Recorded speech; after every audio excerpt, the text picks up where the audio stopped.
I am Chief Pamela A. Smith, the Chief of Police for the Metropolitan Police Department, and I'm joined today by United States Attorney Matt Graves, United States Marshal Robert Dixon, FBI Acting Special Agent in Charge David Geis, Chief Science Officer Dr. Jennifer Love, and Interim Forensic Science Laboratory Director Christy Hopkinson from the DC Department of Forensic Sciences, and Detectives Alexander McBean and Ryan Devlin from MPD's Sexual Assault Unit. We are here today to announce a significant development in the investigation of the Georgetown College Park Cutler rapist, cases that shook our community in the late 2000s. Thanks to the tireless works of our detectives, prosecutors, and law enforcement partners, I am proud to announce today that we have made an arrest in connection with 6 cold cases, sexual assaults. These cases stem from 6 unsolved home invasion rapes. 5 of these crimes occurred in the Georgetown, Glover Park areas of Northwest DC, and 1 near the University of Maryland in College Park. In all 6 cases, the suspect targeted young women in off-campus shared residences, and the attacks occurred in the late-night, pre-dawn hours. We know that people often want answers right away in cases, but our detectives never gave up. And today's announcement speaks to their unending commitment to bring justice to our victims. For the past 16 years, our sexual assault unit detectives have continued to follow up on leads and connect these cases together, looking for patterns, evidence, and especially a suspect. Throughout the years, our cold case detectives retested certain items of evidence and followed up with victims in person. Because of their hard work and a lead from forensic genealogy and other investigative methods, our detectives, with the assistance from the DC Department of Forensic Services, the FBI, the United States Marshal Services, we were able to develop a suspect. In partnership with the United States Attorney's Office, our detectives and the assistant U.S. attorneys began building a case. I'm proud to announce that last night, in conjunction with all of the agencies that you see represented here today, with additional assistance from the Arlington Police Department, we arrested 54-year-old Ernesto Ramon Mercado near his home in Virginia. I will now turn it over to our lead detective, Alexander McBean, who can provide further details on the investigation.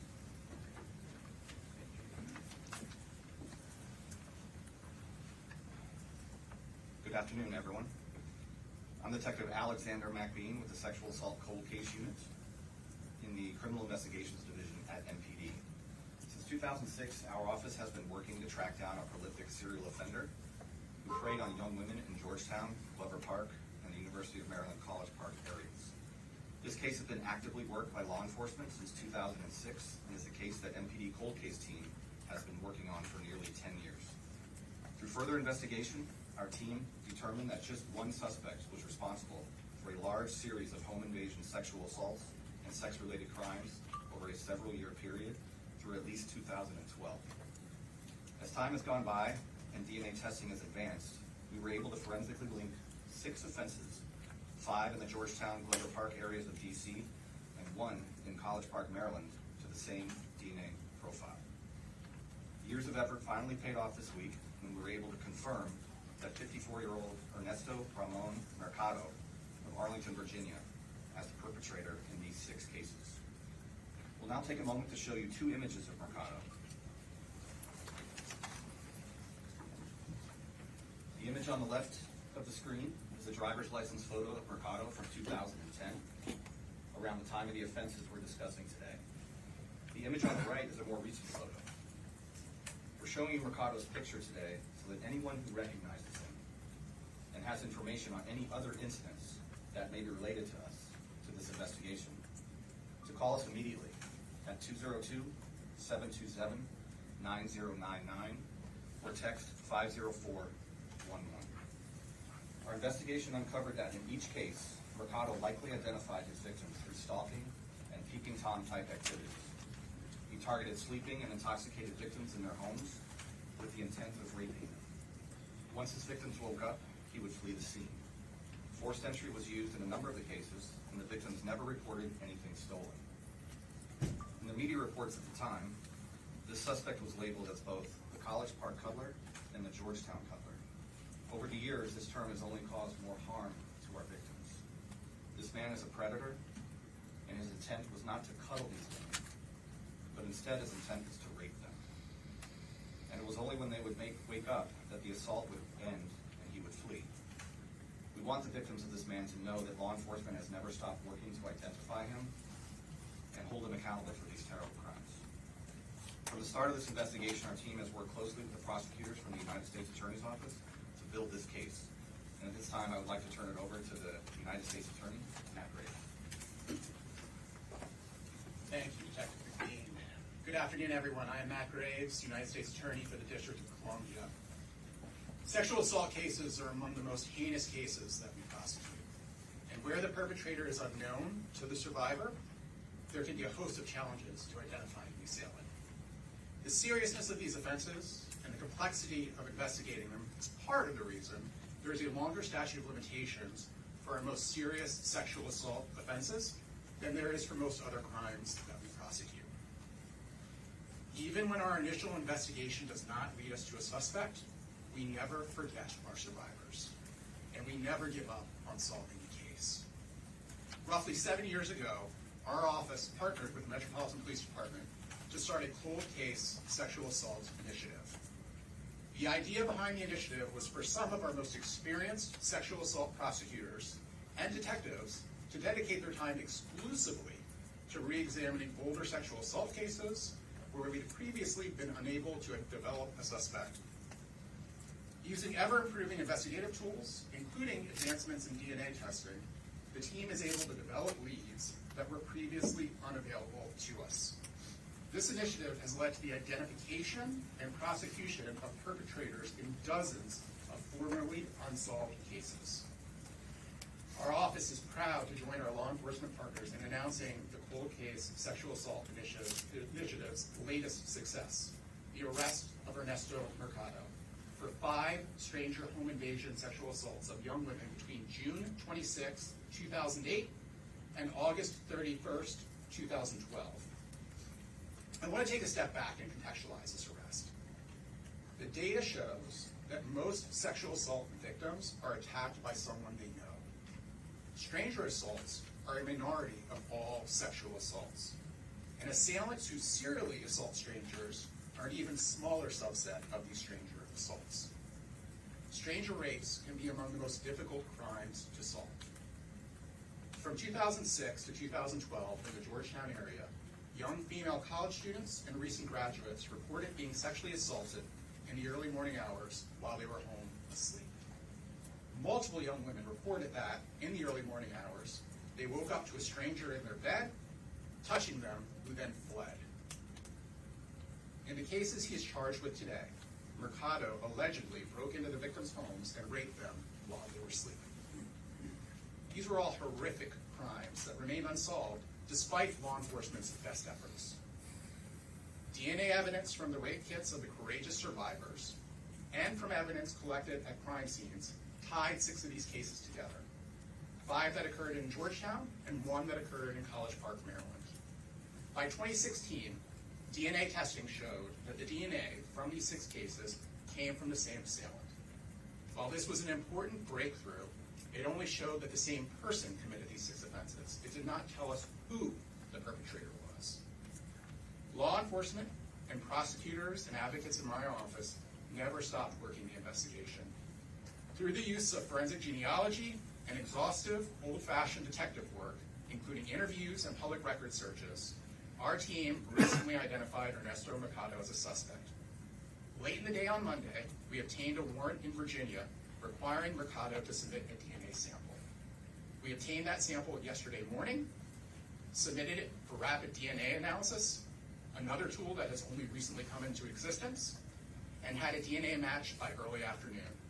Shortly after getting this match, we obtained a warrant for Mercado's arrest, and he was arrested without incident last evening in Virginia.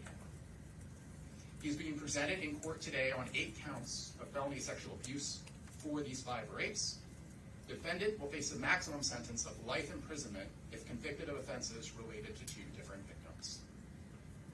Now that we have Mercado's DNA and fingerprints, we will continue to investigate the many unsolved similar crimes that occurred in the same time frame and area as these charged offenses. We know that the trauma these crimes leave in their wake is deep, and we will leave no stone unturned in trying to provide closure to survivors. We ask for the public's assistance in advancing these investigations. I want to express my deep gratitude to the prosecutors from the U.S. Attorney's Office for the District of Columbia and the investigators from the Metropolitan Police Department who worked tirelessly on these incredibly challenging cases. And today's arrest would not be possible without the deep commitment from all our partners to this mission, including not just MPD, but also the FBI, the U.S. Marshal Service, the Department of Forensic Sciences, and the Arlington County Police Department, who each provided invaluable support in connection with this investigation and arrest. And now it is my privilege to turn over the podium to Acting Special Agent in Charge, David Geist. Chief, thanks for the opportunity to be here today. Appreciate it very much. Thank you all for being here today as well. I'm humbled to be able to stand in the background, so thank you very much. Again, I am David Geist, Acting Special Agent in Charge of the Washington Field Office's Criminal Division. My partners have said, have told you all the facts of the case. Impressive is the word that comes to mind for me. These two detectives that are up here, the work that they have done is nothing short of impressive. So thank you both. Nothing is done alone, as we all know. Our partnerships are so very important to what we do every day. And I just want to take just a small opportunity to thank MPD for letting us be a part of the team. I'd also like to thank the agents and other investigators at the Washington Field Office with the FBI, also the Baltimore office of the FBI, who also worked doggedly on this case to provide support. I'd like to thank U.S. Marshal standing behind me as well. Thank you, sir, for your partnership. And of course, Chief Smith. None of this is possible without our prosecutors. USA Graves, thank you very much for your support, always. And we do appreciate the effort by all. That's all I have today, and I really just appreciate y'all's time. Thank you very much. Back to you, Chief.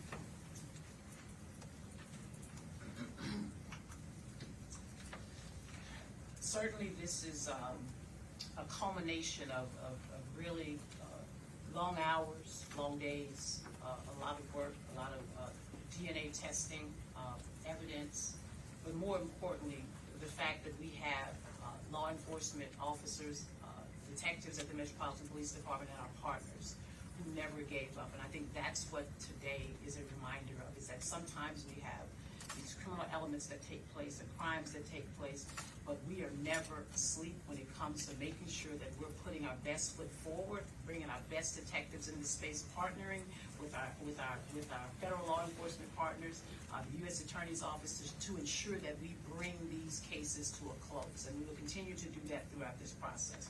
I again want to thank our detectives and our law enforcement partners for their dedication to this case. In addition to the 6 cases that Mercado is facing today, we believe that he may be responsible for numerous additional offenses, including peeping Tom, voyeurism, burglary, and other home invasion sexual assaults.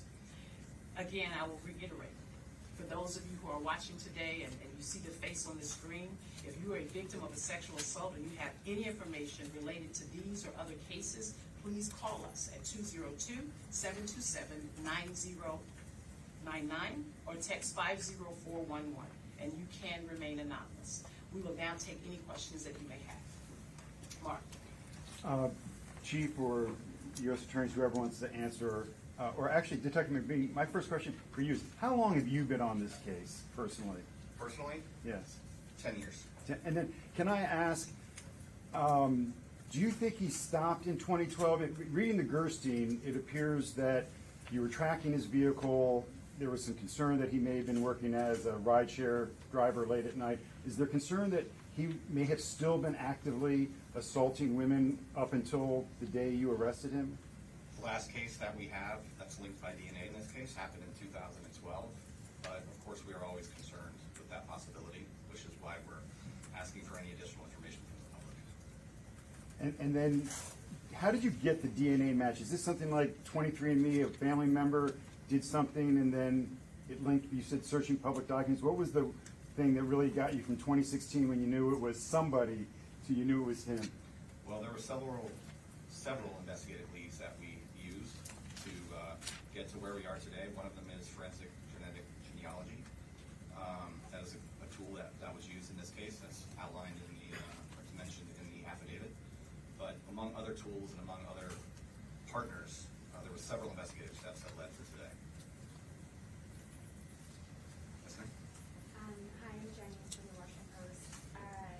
I saw in the Gerstein that in 2019 was when investigators confirmed that Mercado was a suspect. What happened between 2019 and then, the last few weeks to close this? Well, it's not quite accurate.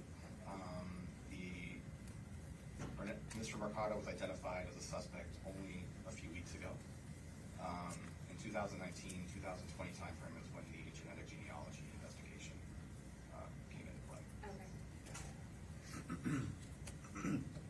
Yes, sir.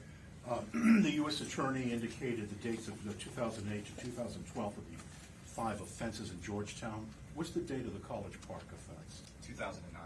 2009. Will he be facing charges in Maryland? Can anybody let us know how that works? So we obviously only have jurisdiction over offenses committed in or in part in the district. So if there's a sexual assault that occurs outside of the jurisdiction, it would be up to prosecutors in those jurisdictions as to whether they bring charges. And have you been, do they know, or I'm guessing? We are constantly in communication with all of our partners in the greater DMV area about criminal matters that are of mutual concerns to both of our jurisdictions. The chief mentioned there were, quote, numerous other offenses that he is suspected of. Do you have any number of estimation as to how many and what kinds? So I just want to be clear, there are dozens of offenses that are unsolved that were committed in that time frame, which have some elements in common, at least to these offenses. We will continue our investigation to see if those offenses were committed by him or by someone else, but this is an important step, identifying him and getting DNA and fingerprint signals from him. We'll take a few more. He was arrested, Beatrice Peterson, ABC News. He was arrested in Virginia, and I'm just wondering, was he at any point living in DC or Maryland at the time of those offenses? And if he was not, did he have any work ties or any professional ties to those areas? So at this point in the investigation, since this is an ongoing prosecution, I just want to stick to what is in the public records. Obviously, it's in the public record that he was living currently in Virginia at the time of his arrest. I do not believe that the other information was, but if it was, I think we can share. No, at this time. To the mic. Sorry. Well, in the affidavit, it is noted that he did live in College Park from approximately 2002 through 2007. Just a question. I'm curious if you've spoken with any of the victims since the arrest, and if you have, if you wouldn't mind, what is the reaction of one or any of the victims that you've spoken with now that an arrest has been made? That's always part of the investigation that leads to today. So, but outside of that, I don't really want to comment on what they've shared or what was spoken about. However, I would like to say that the reward from a case like this is being able to tell a victim years later that we've identified the perpetrator that committed this crime and that we're going to do everything we can to hold that person accountable. And then, sorry, one more question, just about the science. The technology I know has really exploded, particularly in the last couple of years. The rapid DNA, is that something, I haven't heard much about that. I mean, is that how powerful of an investigative tool is that? And finally, just to confirm, you all knew through the DNA that you had that it was the same suspect, but it was only relatively recently that you were able to match that DNA to this suspect. Do I understand that correctly? Second question is correct. Okay. Yep. And as far as rapid, that is a relatively new, within the last few years, technology or tool that law enforcement is currently using that can be very beneficial as it was in this investigation. And just to confirm, so I was looking, there's old articles back from 2013 identifying a Georgetown cuddler, but male victims, so this is totally separate from those cases, those victims, correct? That's correct. All right. Thank you, everybody. Any indication he knew any of the victims? No. Thank you. We saw online that recently he's been participating as a youth soccer coach. Do you know anything about his background in these past few years? We do, but at this time we won't comment on that. Thank you. Thank you. Thank you.